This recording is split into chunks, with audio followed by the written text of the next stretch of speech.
Bonjour à toutes et bonjour à tous et bienvenue dans cette nouvelle édition des Masterclass de l'excellence managériale. On va parler aujourd'hui négociation. On a tous les jours l'occasion de négocier en famille avec ses enfants ados, avec ses amis pour définir la destination des vacances, avec son manager pour négocier son salaire et ses augmentations, ou avec un client pour obtenir des meilleures conditions commerciales. Aujourd'hui, on a l'immense plaisir de recevoir à nouveau un habitué des masterclass, Frédéric Bonneton, qui est un des grands spécialistes de la négociation en France. Bonjour Frédéric. Bonjour Roland, merci de ton invitation. Alors ce que je vous propose, c'est d'abord de faire le portrait de notre invité. Paul-Henri, est-ce que tu peux nous faire le portrait de Frédéric ? Bonjour Frédéric Bonneton et bienvenue sur notre plateau.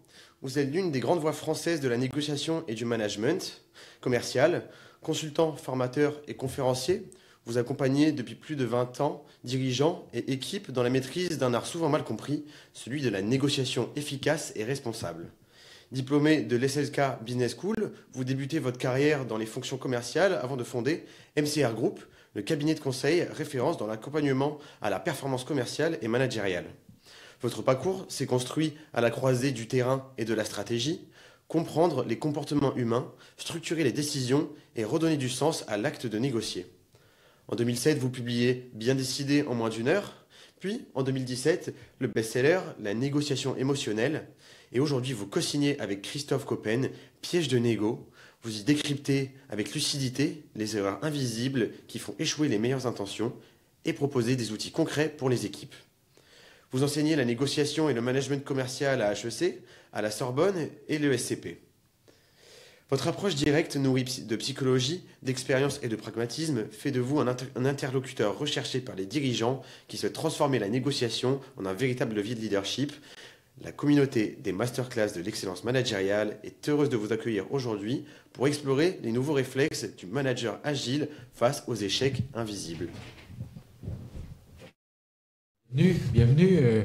Tu coécris ce livre avec Christophe Coppen, ancien commandant du RAID, chef du service gestion de crise et négociation. Vous avez, à vous deux, pendant ces 20-25 dernières années, été confrontés à beaucoup de négociations successful et puis un certain nombre d'échecs. Et ces erreurs que vous avez observées sur le terrain concrètement, que vous partagez dans ce livre.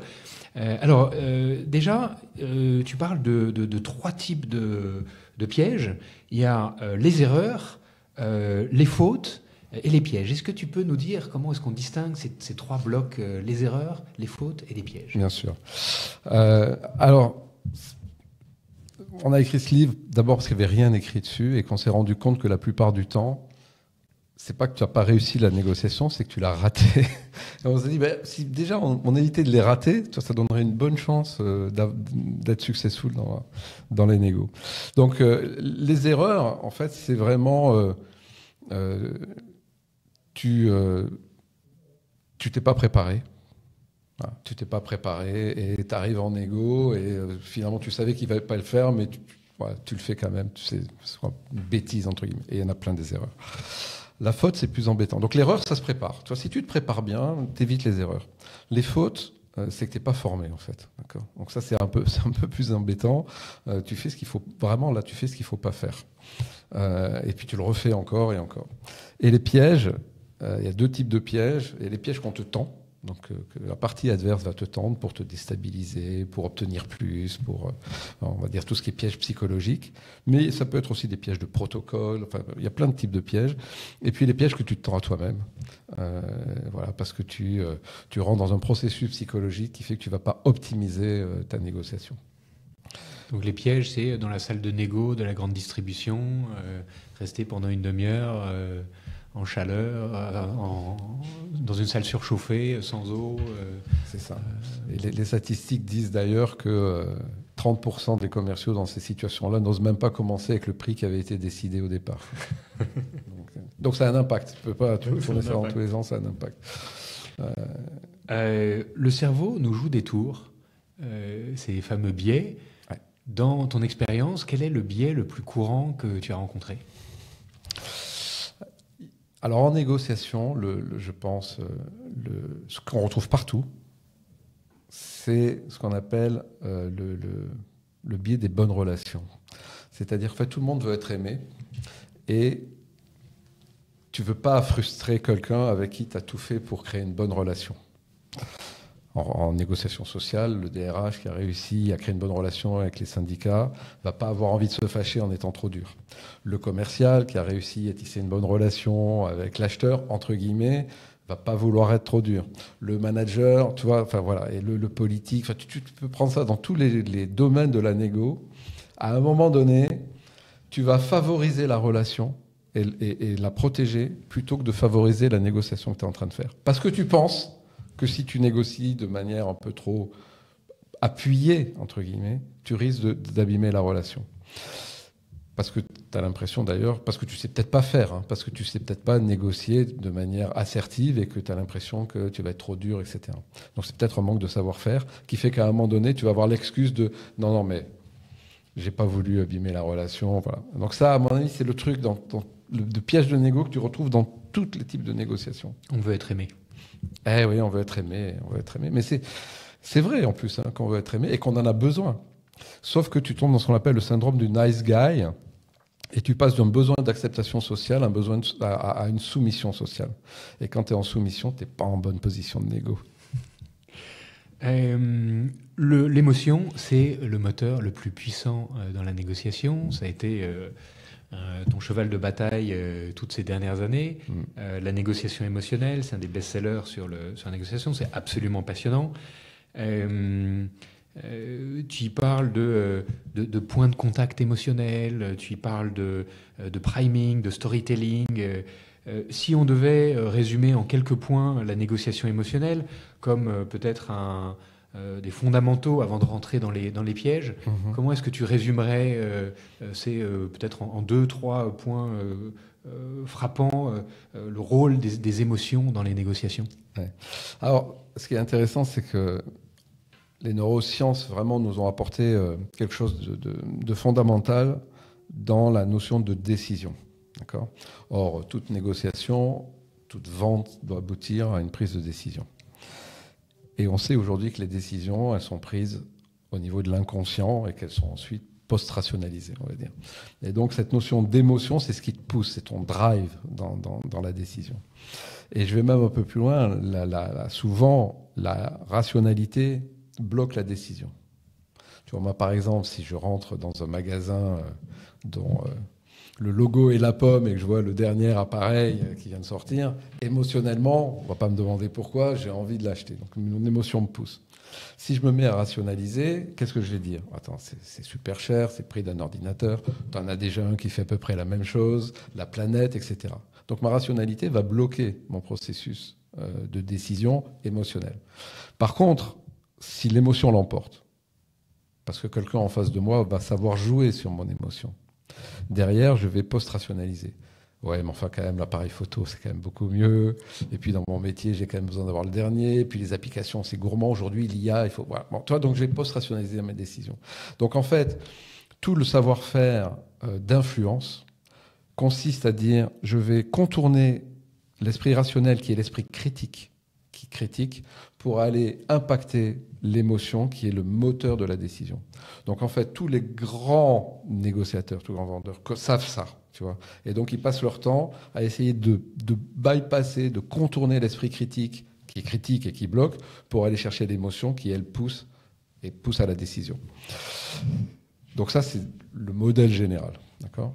Après, dans une négociation pure, où on est d'accord pour travailler ensemble, et on va voir si on peut travailler ensemble, là, il faut faire attention à ce phénomène d'émotion, parce qu'il peut être contre-productif. D'accord ? Et là, il y a besoin d'être hyper méthodologique, hyper structuré, bizarrement. Finalement, tu nous dis au début, on a besoin d'être aimé et ça peut nous mettre en situation de faiblesse. Ouais. Mais les émotions peuvent devenir un outil extraordinaire pour guider et finalement gagner une négociation. Ah ben bien sûr. Et en fait, ton job en tant que négociateur, c'est de contrôler tes émotions.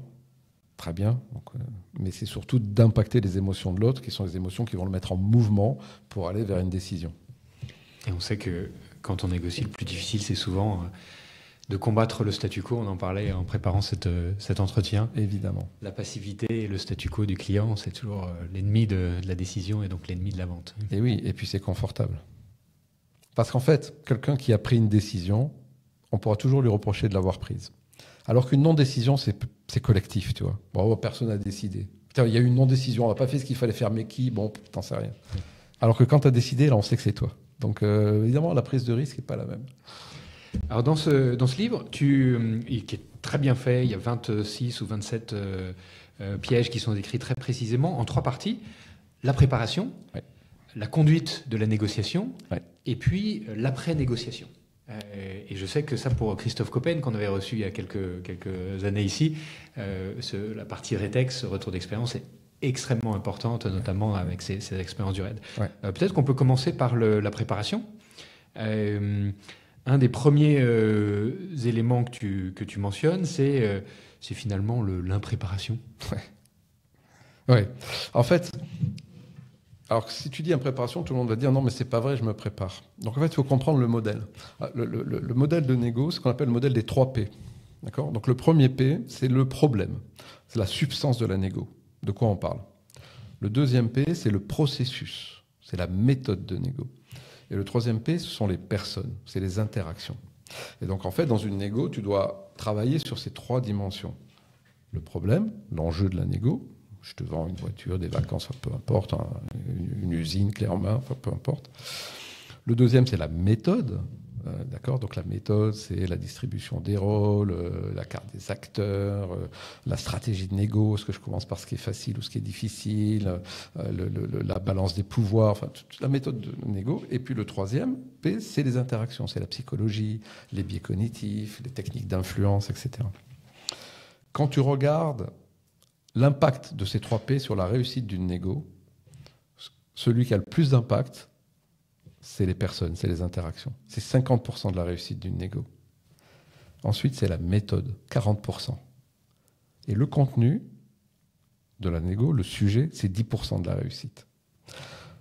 Pour une raison simple, c'est que si on négocie, c'est qu'on est d'accord pour travailler ensemble. Sinon, il n'y a pas de négo.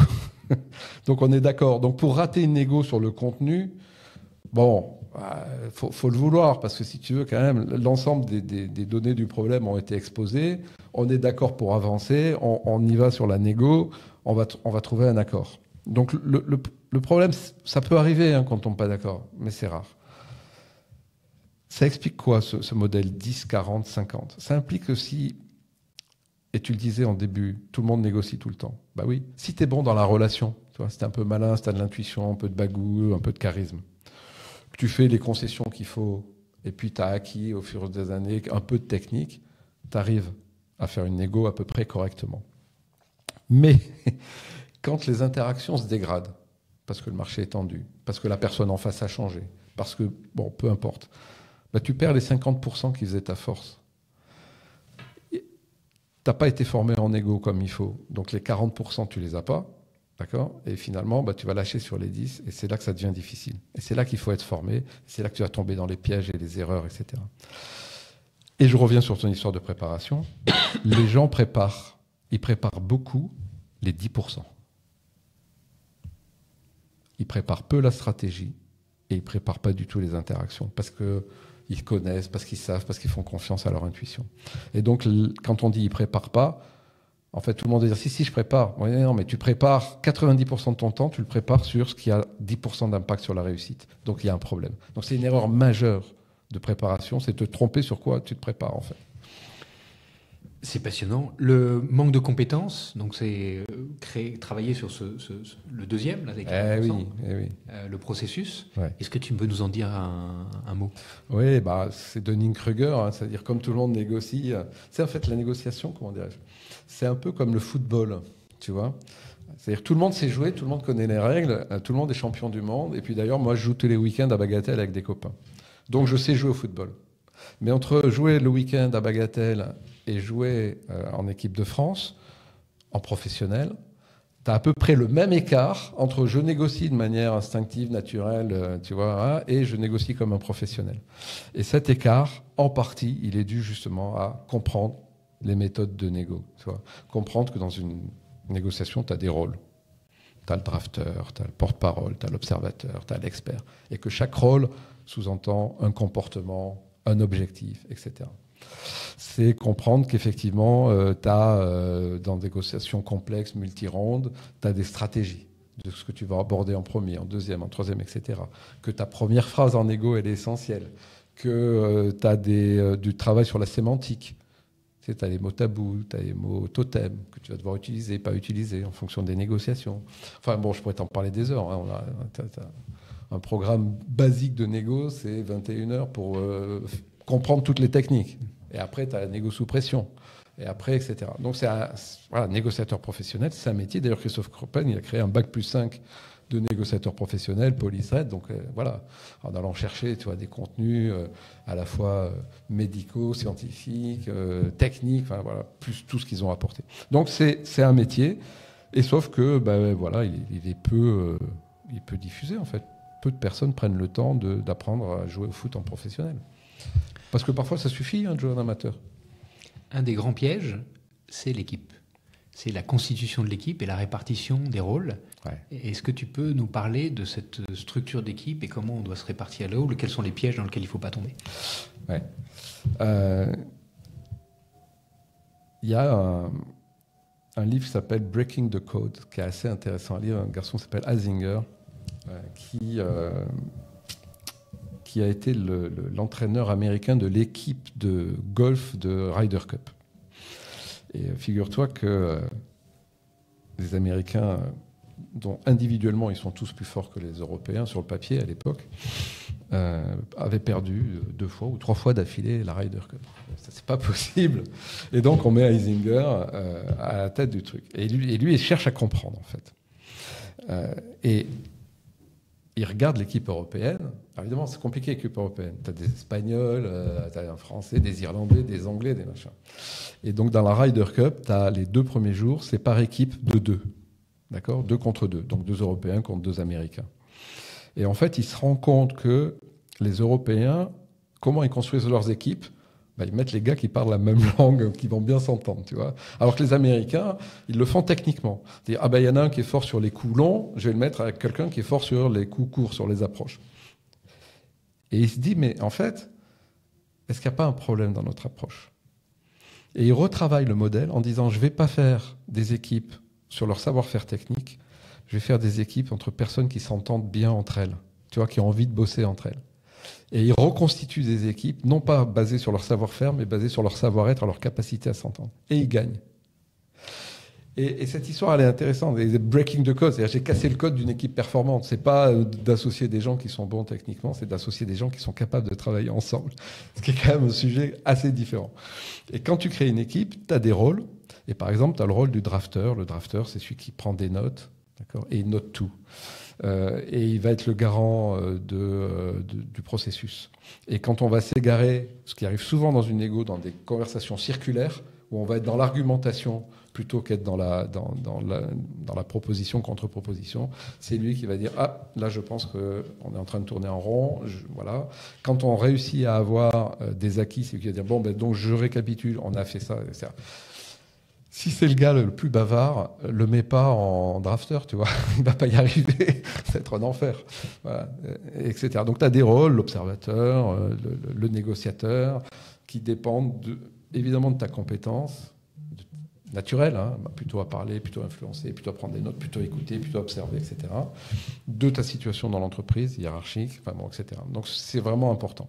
Et après, tu as d'autres rôles qui sont des rôles d'influence que tu peux avoir, notamment dans les pièges, good cop, bad cop, enfin, etc., mais qui sont des rôles, j'allais dire, entre guillemets, manipulateurs, dans lesquels nous, on ne conseille pas d'aller, bien sûr, parce qu'on est plutôt sur les rôles de négo, mais dans lesquels tu peux tomber si l'autre en face essaye de jouer. Voilà. Et donc ça, il faut être capable de le décrypter, et tu as pas mal de rôles de négo comme ça qu'il faut identifier, quoi.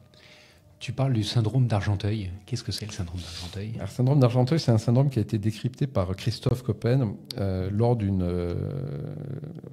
Enfin, c'était un gars à Argenteuil, je passais, qui s'était enfermé parce qu'il avait fait l'objet d'une éviction de son domicile.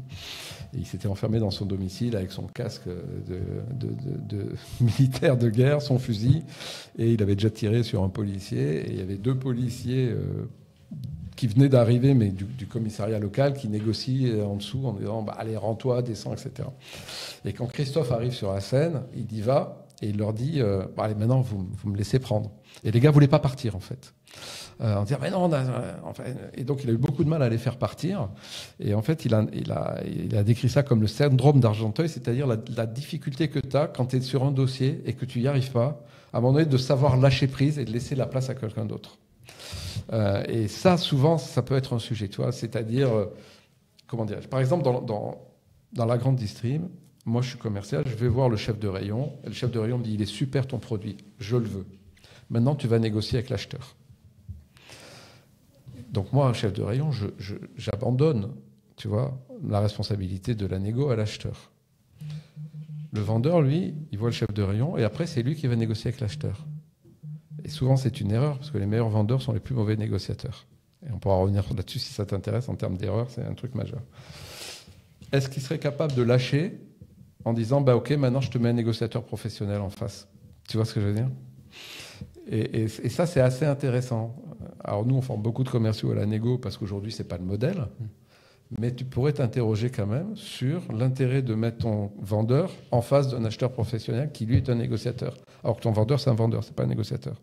Et alors pourquoi les vendeurs sont des mauvais négociateurs? Parce qu'ils vendent. En fait, si je te vends de la valeur, à toi, peu importe en tant qu'utilisateur, je vais être super bon.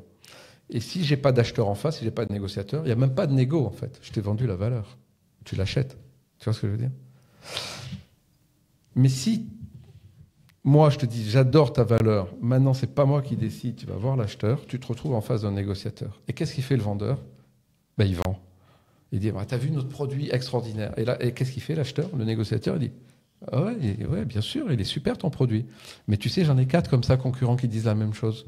Donc bien sûr, au niveau des opérationnels, ils veulent bien bosser avec toi, mais ils veulent bien bosser avec les autres. Et pour bosser avec nous, il y a 3 leviers. Il faut que tu sois OK avec les opérationnels, OK avec le juridique et OK avec moi.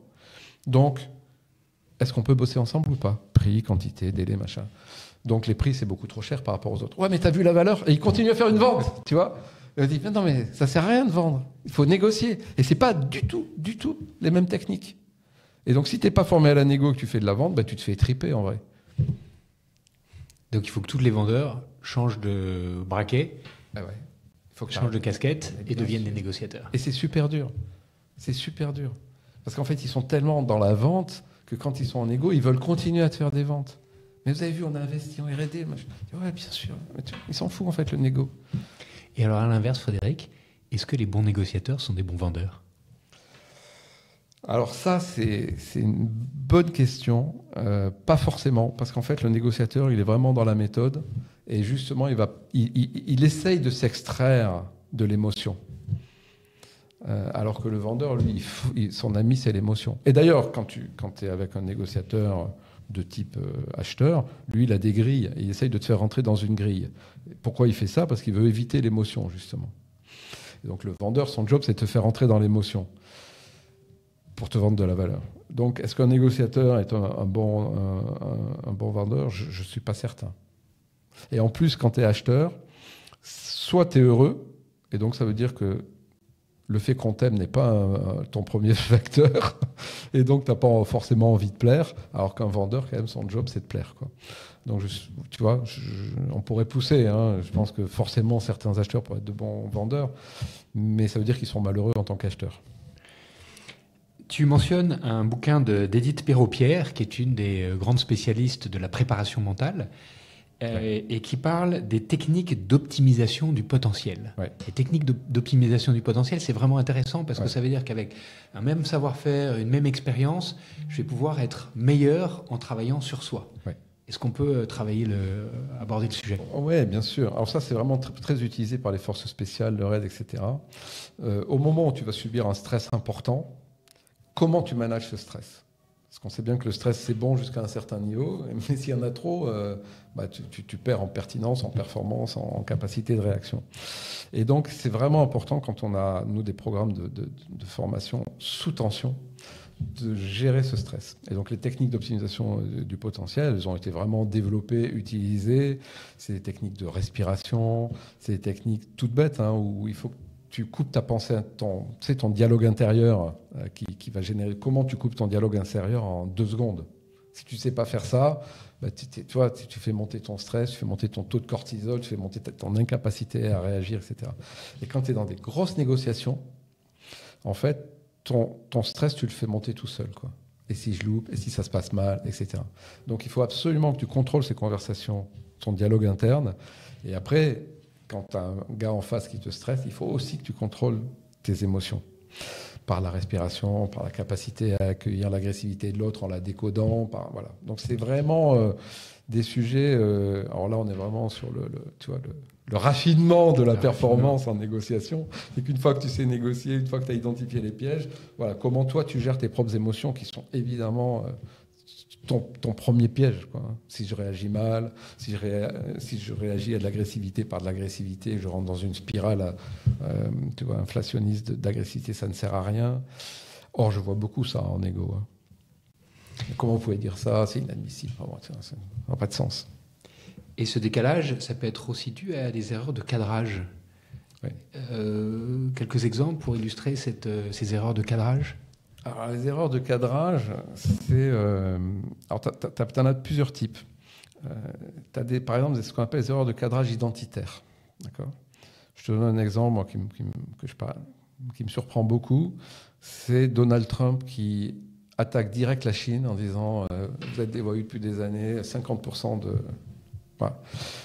Quand tu sais que le cadrage identitaire en Chine, c'est le plus important, c'est de ne pas perdre la face, tu te dis forcément que tu n'as pas bien pris le problème dans le bon sens. Quand tu sais qu'en plus, eux, ils ont le temps, alors que toi, en théorie, tu as des élections tous les 4 ans, et que tu as les gens qui descendent dans la rue, alors que normalement, c'est assez calme, tu vois bien que cette incompréhension de l'autre t'amène à des erreurs. Je vais te donner un autre exemple de cadrage identitaire.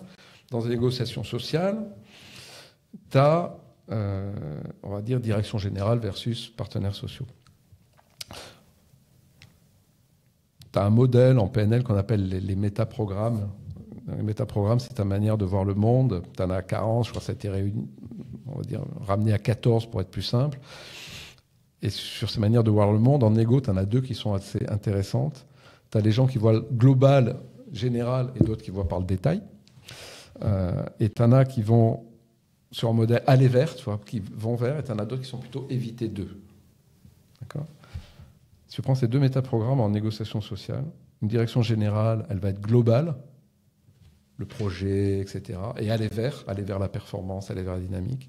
Les partenaires sociaux, ils vont être plutôt sur le détail. C'est-à-dire, moi, combien de négo, tu vois, le DRH, je dis, ah, mais le programme global. Oui, mais madame Michu, là, vous avez pensé à elle, tu vois. Et il t'attaque le gars, et évidemment, il n'y a pas pensé, parce qu'il n'a pas tous les détails. Et il se fait déstabiliser là-dessus. Et ils ont plutôt un programme, non pas aller vers, mais éviter d'eux. Éviter de perdre nos avantages acquis, éviter de perdre en pouvoir d'achat, éviter d'eux. Et quand tu as quelqu'un qui te parle en aller vers, dans son cadrage, et que l'autre ne t'entend pas parce que lui, il est en modèle éviter d'eux, tu as raté ton cadrage de négo, tu as raté ta sémantique, tu as raté la manière de l'embarquer avec toi dans la négo. Donc la notion de cadrage identitaire, ou, tu vois, elle est super importante en négo. Et ce travail sur les P, finalement, sur les personnes, sur les interactions, il est super important. Est-ce qu'il faut aller sur le cadre de l'autre ou est-ce qu'il faut emmener l'autre dans son propre cadre? Moi, je pense qu'il vaut mieux commencer par, si tu veux qu'il t'entende, il faut aller dans son cadre. D'accord. C'est vraiment important. Et ça ne t'empêche pas après d'aller vers les résultats, peu importe le cadre. Le cadre, c'est toi ce qui te permet d'être entendu par l'autre, en fait. 1597, Shakespeare écrit Roméo et Juliette, Ouais. Et tu en tires l'effet Rosaline. Parle-nous de l'effet Rosaline. Ah, l'effet Rosaline. Alors, Rosaline, c'est la cousine de Juliette. Et Rosaline est très amoureuse de Roméo. Mais Roméo ne sait pas... pardon, c'est pas ça. Pas tout à fait exact. Rosaline n'est pas du tout amoureuse de Roméo, pardon. Et Roméo est très amoureux de Rosaline. Dans ce sens-là. Et Juliette, elle, est très amoureuse de Roméo, mais Roméo ne sait pas que Juliette est amoureuse de lui. Et en fait, l'effet Rosaline, c'est comme Roméo est très amoureux de Rosaline et qui ne sait pas que Juliette existe, il met tous ses efforts sur Rosaline, qui, elle, ne veut pas de lui. Et à partir du moment où On lui dit, mais attends, Juliette est amoureuse de toi. Tout d'un coup, ça ouvre son champ de négo, tu vois. Et il se dit, tiens, il y a peut-être d'autres solutions que Rosaline. Et donc, évidemment, il va aller vers Juliette. Et donc, l'effet Rosaline, c'est quand quelqu'un t'enferme, comme s'il n'y avait qu'une solution, tu vois, à ta négo. Et tu ne vois finalement ton point de focus, il est biaisé en fait, parce que peut-être que si tu étais un peu plus créatif, si tu pensais de manière plus ouverte, tu découvrirais qu'il y a à côté de Rosaline, il y a Juliette, et que peut-être dans ta négo, tu pourrais, tu vois, aller vers d'autres solutions que la solution qui te semble imposée. Donc l'effet Rosaline, c'est d'avoir des œillères, Ouais. et comme disent les Américains, de ne pas think outside of the box. Exactement. Et en termes de négo, est-ce que ça peut être aussi une manière pour le négociateur, pour le vendeur, de focaliser l'attention de son client sur sa solution à soi? Bien sûr, bien sûr. D'ailleurs, un bon vendeur, quand il y a plusieurs solutions, son travail de négo, c'est de retirer les solutions à côté, annexes, retirer pour t'amener à négocier sur la sienne. Te montrer, non, mais on ne peut pas négocier sur celle-ci pour telle raison, etc. Donc lui, son champ, c'est de t'amener vers un effet Rosaline. Mais le bon négociateur, c'est de sortir de cet effet Rosaline. D'ailleurs, sur les techniques d'Harvard, il te parle de BATNA ou de Mesor, c'est-à-dire, en fait, tu dois réfléchir, mais si j'arrive pas à négocier le deal, quelle est mon autre solution? C'est the best alternative of a traded negotiated agreement, c'est-à-dire, si j'arrive pas à négocier, est-ce que j'ai une autre solution en dehors de la négo qui serait satisfaisante? Donc c'est une manière de sortir de cet effet Rosaline. Et souvent, les gens ne travaillent pas à leur BATNA, en fait. Ou leur stratégie de BATNA. Parce qu'en fait, la BATNA ou la Mesor, elle est Mesor, pardon, qu'est-ce que ça veut dire? Mesor, meilleure solution, c'est en français. C'est meilleure solution de rechange. Ok. Là, on a vu la préparation. On a passé beaucoup de temps sur la préparation parce que finalement, c'est le sujet le plus important, la préparation. Plus important, ouais. Et maintenant, on va rentrer dans la négo. Ouais. Alors, tu nous as parlé du biais d'émotions. On connaît trop bien son client, on cherche à être aimé, et donc on perd ses moyens de négociation.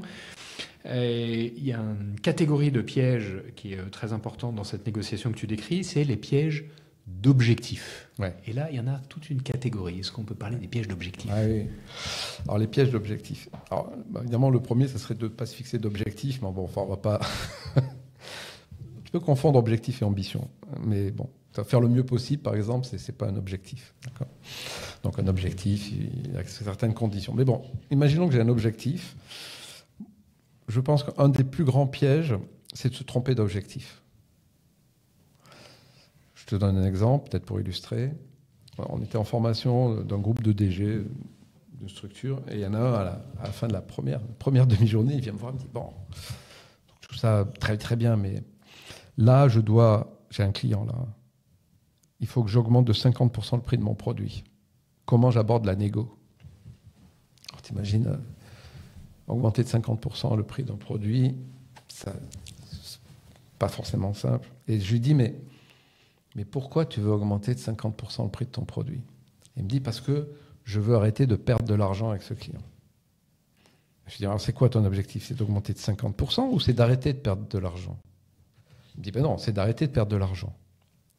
Si tu cadres, pour reprendre le framing, ton objectif, non pas comme augmenter de 50%, mais arrêter de perdre de l'argent, tu vois bien que la négo n'est pas du tout la même. Parce que arrêter de perdre de l'argent, ça ouvre mon champ de négo. Parce qu'il y a peut-être j'ai plusieurs produits chez lui, peut-être que la durée du contrat, peut-être que... Enfin, tu vois, j'ai plein de solutions. Alors que si j'arrive avec un objectif de plus 50%, à l'évidence, je vais me cracher dans ma négo. Et donc, si je me trompe d'objectif, et je peux autant citer, j'attaque la négo de mauvaise manière. Après, pendant la négo, tu peux perdre ton objectif de vue. Ça, c'est très embêtant. Et c'est pour ça que normalement, tu as des techniques et tu affiches l'objectif. Tu peux perdre ton objectif de vue. Parce qu'en face, l'interlocuteur est très habile et nous emmène sur des voies de traverse. Ou très désagréable. J'ai un exemple peut-être pour illustrer. C'est en négo social. Une DRH qui m'appelle en disant on doit fermer un site. On a un super accord qu'on doit déposer à la directe, délégation de travail, mercredi prochain. Mais ça ne se passe pas bien. On a une grève depuis 15 jours. Je sens que mon équipe de négo ne va pas le faire. Est-ce que tu ne veux pas nous aider? Elle m'appelle un vendredi, tu vois. Je dis, bah non. Elle me dit, vraiment, on a besoin de toi. Lundi matin, j'organise une visio, parce que c'est dans le sud de la France, une visio avec l'équipe de négo. Donc il y avait le directeur de l'usine, le responsable du siège, la DRH. Bon. Et puis tu poses des questions juste pour comprendre. Ok, c'est l'équipe de négo. Bon, je ne rentre pas dans les rôles parce qu'ils n'ont pas été formés, donc c'est pas le sujet. Mais première question, c'est quand votre prochaine ronde de négo? Ils te disent, le prochain ronde de négo, c'est cet après-midi. Ok. Vous allez faire ça où? C'est bête comme question. Vous allez faire ça où? Alors ils se regardent, ils disent, dans le bureau de Gérard, le directeur. Alors, petit truc comme ça, première erreur, on ne fait jamais de négo dans le bureau du dirigeant. Enfin. Et là, la DRH dit, non, on ne va pas s'entendre. Parce qu'en fait, ils ont mis, tu sais, des bras zéro et des tonneaux sous le bureau du directeur et ils tapent dessus toute la journée et on ne s'entend pas, ça fait trop de bruit, quoi. Et là, le directeur dit, tant pis pour eux. Tant pis pour eux. Ça y est, le gars, ça fait 6 mois qu'il se fait insulter, machin, etc. Là, son objectif, ça devient de punir les mecs de leur mauvais comportement. Il a perdu de vue que son objectif de négo, c'est de signer l'accord. C'est pas de montrer que les mecs sont méchants et tant pis pour eux s'ils n'écoutent pas. Tu vois ce que je veux dire? Et quand ton émotion négative prend le dessus, tu veux avoir raison, tu deviens le justicier de la nuit, etc. Tu vois, et donc, tu perds ton objectif de vue. Et ça, dans combien de négos ça arrive, tu vois? Où ton objectif, c'était d'avoir ça, puis finalement, ça devient, je veux préserver mes bonnes relations. Mais non, ton objectif, c'est pas ça. Ton objectif, c'est d'avoir une négo dans les meilleures conditions, tu vois. Alors, je peux perdre de vue mon objectif initial. Je peux aussi révéler mes objectifs à travers des pièges que me tend la partie adverse. Comment est-ce que la partie adverse peut me forcer à dévoiler mes objectifs? Ah oui, alors ça, c'est... Il y a des pièges comme ça qu'on a sur ce qu'on appelle des questions, je ne sais plus le terme qu'on a choisi, mais c'est un peu des questions perverses, où je vais te poser des questions qui paraissent honnêtes, mais en fait qui te font avouer. Par exemple, allez, dites-moi, ça serait quoi la plus belle offre que vous pourriez accepter? La meilleure offre, ou la plus basse, tu vois. Voilà, je te force à te dévoiler ta limite. Et tu as plein de questions comme ça, enfin plein, quelques-unes, qui sont des questions qui paraissent coopératives, collaboratives, mais qui en fait sont des questions où tu te tires une balle dans le pied, en fait. Donc il ne faut pas y répondre. Et non, il ne faut pas y répondre, évidemment. C'est de la réponse, c'est très bonne question. Et quelle est la meilleure offre que vous pourriez me faire? Tu vois, mais évidemment que tu ne vas pas répondre sur ta limite basse. Élément de négo aussi, tu parles d'accord paradoxal. Est-ce que tu peux nous parler de l'accord paradoxal? Je trouve ça assez intéressant. Les accords paradoxaux, il y a des... en fait, c'est... Comment dire? Par exemple, on aboutit à un désaccord. D'accord?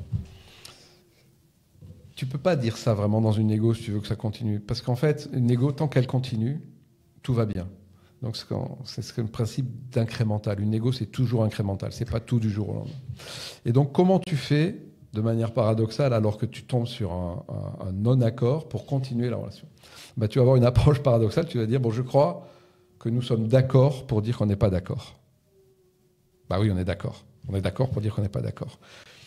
Donc, tu vois, je continue dans la relation. C'est paradoxal, parce qu'on n'est pas d'accord. Mais on est quand même d'accord pour dire qu'on n'est pas d'accord. Ce qui est la base de notre prochaine réunion, où, quand même, il y a quelques points sur lesquels on est à peu près OK. On est d'accord pour dire qu'on n'est pas d'accord là-dessus. Donc, on se reprend rendez-vous pour avancer. Et ce qui est très important, c'est de continuer dans la relation. Tu transformes du négatif en positif, finalement. Ça peut être ça. Ouais, ça peut être ça, ou tu le frame, enfin, tu le cadres de manière... Paradoxalement, quelque chose qui peut être bloquant va devenir quelque chose qui va te permettre de t'appuyer, enfin tu vas pouvoir t'appuyer dessus pour avancer. Un autre piège que tu mentionnes, c'est les négociations parallèles, et ça peut court-circuiter, pénaliser une négociation. Comment est-ce qu'on se met en garde contre ces négociations parallèles? Alors très important, exemple de négociation parallèle, tu es en train de négocier, et puis ton président dîne sur un dîner des clubs avec l'autre président, et puis il ne sait pas trop où tu en es, mais il dit que ce deal doit se faire, et il te savonne la planche dans ta négo. Exemple de négo parallèle. Pour éviter ça, dans ta préparation, il y a quelque chose de très important en tant que négociateur. C'est la négociation de ton mandat de négo. D'accord ? Et quand tu vas négocier ton mandat de négo avec l'instance supérieure, entre guillemets, donc qui peut être ton chef, le chef de ton chef, etc., il faut que ce soit hyper clair que c'est toi qui as le mandat et que c'est toi qui vas négocier jusqu'au bout et qu'on ne va pas te court-circuiter. Et donc ça, vraiment, c'est un truc d'éducation et de culture dans les groupes. Alors bon, si tu as un président qui est 4 niveaux au-dessus et qui fait ce qu'il veut, tu t'éviteras pas si tu veux. Mais le plus possible, quand tu vas négocier ton mandat, quand tu vas dire « Ok, j'ai le mandat là-dessus », et quand t'expliques dans ton mandat qu'on est d'accord sur les limites, on est d'accord sur les max, on est d'accord sur le non négociable, etc., et que tu valides qu'on est bien d'accord, bah, normalement, si c'est la chaîne de validation, elle remonte jusqu'en haut, tout le monde est au courant et on va pas te bypasser. Mais si tu négocies mal ton mandat ou si tu ne négocies pas, bah, tu peux te faire bypasser sur des négociations parallèles, quoi. Et donc elles sont moins efficaces parce qu'on peut se dire aussi que le président qui va dîner avec le président, ça peut m'aider dans la négociation. Ah ben ouais, ça peut t'aider ou te desservir. Oui, ça peut t'aider si le gars est super bon en négo et que ça se fait dans l'autre sens. Bien sûr. Et c'est moins contrôlé, quoi. Ah ben, donc c'est un piège. Ben exactement. Puis toi, en tant que négociateur professionnel, ça te crée un deuxième problème, c'est que tu es décrédibilisé. Et que la prochaine négo, on va dire, OK, nos présidents vont régler le problème. D'accord ? Et donc, c'est pas bon. Autre piège, le conflit. Le conflit, c'est une mauvaise chose ou c'est une bonne chose dans une négociation ? Non, le conflit, c'est une mauvaise chose. La confrontation est une bonne chose. Alors, si tu ne sais pas faire la nuance entre conflit et confrontation, en tant que négociateur, c'est un problème. Donc la confrontation, elle est évidente, elle est au cœur d'une bonne négociation. Et d'ailleurs, ça m'amène à un sujet, dans les pièges de négo, c'est quand tu confonds le compromis et le consensus. D'accord ? D'ailleurs, quand tu fais une formation en négo, tu demandes aux gens c'est quoi une bonne négo ? Ils disent c'est où il y a des compromis, win-win, etc. Le compromis, c'est pas une bonne négo. Parce que le compromis, toi tu voulais blanc, moi je voulais noir, je voulais 100% noir et toi tu voulais 100% blanc. Et à la fin, moi je vais avoir 40% noir et toi tu auras 60% blanc. Tu seras un peu plus content, mais en vérité tu voulais 100%, donc tu es frustré. Et moi je voulais 100%, j'ai 40%, je suis encore plus frustré, mais on va quand même signer. Le consensus, c'est pas ça. Le consensus, tu voulais blanc, je voulais noir. À la fin, on a du gris. Et on est tous les deux d'accord sur le gris. Un peu plus foncé, un peu gris clair, mais c'est du gris. Tu vois, on a construit quelque chose ensemble. Et donc ça, tu y arrives par la confrontation. Le conflit, il aboutit au compromis. La confrontation, elle aboutit au consensus. Donc, non au conflit, parce que finalement, tu vois, c'est un combat. Le conflit, c'est j'ai l'impression que plus je t'en donne, moins j'en ai. La confrontation, c'est on va travailler ensemble pour finalement, ce que les Américains appellent expand the pie, agrandir le gâteau et créer de la valeur ensemble. Donc le conflit est un piège, la confrontation est un avantage. Je ne sais pas si ça répond à ta question. Ça répond très clairement. On a vu la préparation, on a vu la conduite de la négociation. Après la négociation, le rétex, le retour d'expérience. Christophe Coppet en parle beaucoup. Ouais.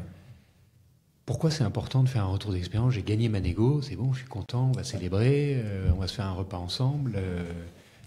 Même sur une négo réussie, il faut quand même faire un retour d'expérience. Oui, c'est paradoxal, mais oui. Il faut faire un retour d'expérience parce que quand tu réussis, d'abord, tu ne sais pas forcément pourquoi tu as réussi. Tu penses que tu sais, mais tu ne sais pas. Parce que s'il y a de la préparation, la constitution de l'équipe, le premier round de négo, la conclusion, etc., il y a plein d'éléments qui font que tu as réussi ou que tu as échoué ou que tu aurais pu échouer. Voilà. Donc c'est super important de faire une radiographie de toutes ces étapes et de voir peut-être ce qu'on aurait pu faire encore mieux. Parce que tu as réussi, qu'est-ce que ça veut dire j'ai réussi en négo, honnêtement ? Quand tu as signé un deal, ça ne veut pas dire que tu as réussi ta négo. Ça veut dire qu'elle a abouti, mais ça ne veut pas dire que tu l'as réussi.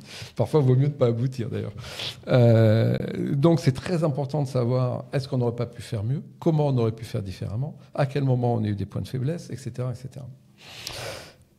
Et quand tu la rates, c'est aussi important. Parce que c'est facile de dire que on était trop cher, oui, mais le concurrent a fait ci. C'est facile d'une analyse à l'emporte-pièce. Tu vois. Mais qu'est-ce qu'on aurait pu faire pour la réussir ? Comment on aurait pu faire différemment ? Est-ce que vraiment on s'est bien préparé ? Est-ce qu'on a bien joué la partition ? On le savait, cette info, on l'avait. Pourquoi on ne l'a pas utilisée? Tiens, il nous a donné cette info en plein milieu de la négo. Pourquoi on n'a pas arrêté la négo à ce moment-là, fait un pas de côté pour revenir? Pourquoi on a continué sur notre schéma de base? Donc c'est super important de faire ça. Parce que si tu ne fais pas ça, tu ne progresses pas. Tu ne progresses pas. Et ce que je te disais fort spécial, c'est que s'ils sont là aujourd'hui, c'est parce que chaque négo est fait en rétex, qui a 2 objectifs. Le premier, c'est de progresser, et le deuxième, c'est de préserver l'équipe. Parce que si tu débriefes pas une négo que tu as échoué, bah, les gars dans l'équipe, tu les désengages. Et la négo d'après, ils y vont, ils y croient pas, etc. Donc c'est une catastrophe pour l'équipe. Et puis en plus, tu progresses pas. Et quand tu as réussi, c'est aussi important que tout le monde comprenne qu'on a réussi en équipe. Quand il y a une équipe, évidemment, si tu négocies tout seul, c'est plus compliqué de faire un rétex tout seul. Bon. Et puis c'est important de capitaliser sur comment je vais reproduire ces bonnes pratiques. Comment on structure un rétex? Un rétex, il faut vraiment prendre tes différentes étapes de la négo, les différents rôles, et à chaque fois voir à chaud, tu vois, qu'est-ce que je ressens, à mon avis, à quel moment ça a basculé, qu'est-ce qu'a pensé l'autre, quels ont été les arguments forts, qu'est-ce que j'ai concédé à raison ou à tort, tu vois. C'est super intéressant. C'est une bonne négociation. On dit qu'elle est réussie sur la négociation des intangibles. C'est quoi les intangibles? Les intangibles, c'est ce qui ne se chiffre pas, en fait. Ok. D'accord. Tu as toujours l'impression qu'une bonne négo, si je te donne 100, il faut que je récupère 100 quelque part. Tu vois. Mais en vérité, ce qui a de la valeur pour toi n'a peut-être pas de valeur pour l'autre. Ce qui a de la valeur pour l'autre a peut-être moins pour toi. Et souvent, ça se joue sur les intangibles. Par exemple, tu sais bien que si tu as un gros client qui accepte de te faire une super campagne de pub et de parler de ce que tu as fait chez lui, ça a énormément de valeur. Pour lui, ça lui coûte rien, mais pour toi, ça a de la valeur. Et tu seras prêt à faire un prix sur ton produit parce que tu vas avoir une contrepartie qui, lui, ne lui coûte rien. D'accord ? Et cette négo, s'il est malin, il va la jouer. D'accord ? Sur l'intangible. Donc voilà. Donc quand tu fais ton rétex, est-ce que j'ai bien joué ? Est-ce que je reprends ma liste, hein ? J'avais fait une wish list de mes intangibles, j'avais fait une liste de mes concessions. Est-ce que je suis allé au bout ? Est-ce que dans ma balance des pouvoirs, j'ai bien analysé tous les pouvoirs ? C'est à 12 pouvoirs dans une négo qui peuvent influencer. Est-ce que j'ai fait une bonne analyse ? Voilà, un bon rétex, c'est quelque chose qui va reprendre l'ensemble, voir ce qu'on aurait bien fait, voir ce qu'on a raté, et essayer de réfléchir sur ce qu'on aurait pu mieux faire. Est-ce qu'on a été créatif au départ ou pas ? Deuxième grand conseil que tu donnes sur cette partie après la négo, tout documenter. Comment est-ce qu'on documente tout et qui doit faire ça et comment est-ce qu'on le structure ? Est-ce que tu peux nous donner des conseils concrets ? Ouais, alors ça c'est intéressant. Il faut tenir, quand tu commences une négo, il faut que tu tiennes un livre des concessions que tu fais et de pourquoi et comment. Dans toute négo. Et ça te servira derrière à la documentation de la négo avec le rétex. Mais personne ne le fait, ça. Et je t'assure, c'est vraiment dommage parce qu'à un moment donné dans ta négo, le gars en face de toi, s'il est bon, il va te dire... Bon, allez, vous pouvez au moins me lâcher ça quand même. Vous êtes un chien de la case, vous n'avez rien lâché depuis le début. Là, je vous demande ça. Là, pour conclure, qu'est-ce que vous attendez ? Et toi, honnêtement, ça fait 3 semaines que tu négocies, tu as fait 5 rounds de négo, tu ne te souviens pas ce que tu as lâché, ce que tu as abandonné, etc. Et là, tu es fatigué. D'accord ? Un des pièges, c'est la fatigue. Et là, tu es fatigué. Et tu ne sais plus quoi dire. Si tu as tenu un registre, tu te dis, alors attendez, c'est intéressant ce que vous me dites. Mais je vous rappelle que le jour 2, vous nous avez demandé ça, on vous l'a donné. Oui ou non ? Vous nous avez demandé ça, on vous l'a donné. Ça, vous avez pu le valoriser, etc. Et tu remets en contexte. En négociation sociale, c'est exactement la même chose. Tu vois ? Parce qu'en fait, en négociation, souvent, c'est mal fait. Donc, la direction propose, et puis petit à petit, elle lâche. Donc, c'est pas des vrais négos, en fait, mais bon, peu importe. Et à la fin, les partenaires se disent, ouais, vous lâchez rien, vous pourriez moins faire ça. Si tu n'es pas capable de reprendre, tu vois, sur le mois qui vient de passer, sur les 5 rounds qu'on a fait, tout ce que tu as lâché, au moment où il faut le faire, hein, c'est-à-dire vraiment au moment de la conclusion, tu es faible en fait. Donc il faut vraiment nourrir ce cahier des concessions, tout ce que tu as donné, et ça te servira derrière pour documenter ton rétex et tes négociations à venir. Un métier passionnant, un métier complexe qui sert dans la vie quotidienne. Tu es un grand avocat du rôle du Chief Negotiation Officer dans les entreprises. Peut-être qu'on peut conclure sur ce rôle de Chief Negotiation Officer. Ouais. Comment est-ce qu'il pourrait être introduit dans les organisations et est-ce que tu as vu des exemples concrets de ces rôles mis en place ? Non, je sais que ça existe. En France, j'en ai pas vu. mais ça se développe. C'est vraiment au tout début. Hein. Mais quand tu te rends compte que tes contrats, tes négociations annuelles sur les salaires, tes gros contrats avec tes clients, tes gros contrats au niveau de l'achat, partout, tu as de la négociation pour ton loyer, l'achat de ton immeuble, enfin peu importe. Si tu te dis qu'à chaque fois, tu n'as pas envoyé un pro de la négo et que tu as perdu quelques pourcents à chaque négo, c'est des millions et des millions d'euros qui partent en fumée. Et donc, si tu te dis que la négo, c'est un métier, parce que tu l'as compris, eh ben, tu as un Chief Negotiation Officer qui va t'accompagner sur toutes les négos, parce que c'est son métier, parce qu'il sait le faire. Tu vois. Et ça change tout quoi, à l'arrivée. Donc moi, je pense qu'il faut... voilà, c'est un métier hyper transverse, tu as besoin de ça. Donc, si vous n'avez pas de Chief Negotiation Officer, première chose, vous achetez la négociation émotionnelle et piège de négo. Et puis, si vous avez besoin de conseils, vous contactez Frédéric Bonneton et Christophe Coppen. Ils sont juste incroyables. Un grand merci. Merci de ton Frédéric. invitation, c'est toujours un plaisir, Roland. C'est un bonheur. Et puis à très bientôt il va falloir que je renégocie pour que tu reviennes dans quelques mois pour parler peut-être de négociation dans un contexte particulier. C'est toujours aussi passionnant. Merci Frédéric. Merci de ton invitation. À bientôt. Merci à tous de votre fidélité. N'hésitez pas à liker si vous avez apprécié cette masterclass. On invite toutes les semaines des personnalités de choix pour vous donner une bouffée d'oxygène et vous aider à manager plus efficacement et être des meilleurs leaders. Donc votre soutien est important, ça motive toute l'équipe. On est très heureux d'organiser ces masterclass tous les jours grâce à votre fidélité. Merci à tous, bonne journée.